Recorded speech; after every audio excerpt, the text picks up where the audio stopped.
नगर मनमाड महामार्गावरील अपघाताचे सत्र सुरूच असून आज पुन्हा एकदा एकेरी वाहतुकीमुळे एका निष्पाप तरुणाचा बळी गेला असून या रस्त्यावर प्रवास करणे दिवसेंदिवस धोकादायक ठरत आहे।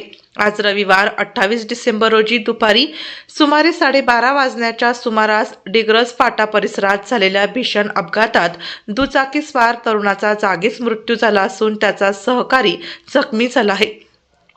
मिळालेल्या माहितीनुसार नदीम आदाम शेख वय वर्ष 19 व उमर अब्बा शेख दोघेही राहणार डिग्रस तालुका राहुरी हे दोघेही आपल्या दुचाकीवरून राहुरी येथून आपल्या घरी डिग्रसकडे येत असताना डिग्रस फाटा परिसरात त्यांच्या दुचाकीला अज्ञात वाहनाने जोरदार धडक दिली।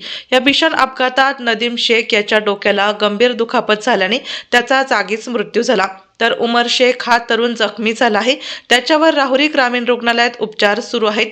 अपघाताची माहिती मिळताच डिग्रस येथील नागरिकांनी तत्काळ घटनास्थळी धाव घेऊन दोघांना राहुरी ग्रामीण रुग्णालयात उपचारासाठी दाखल केले।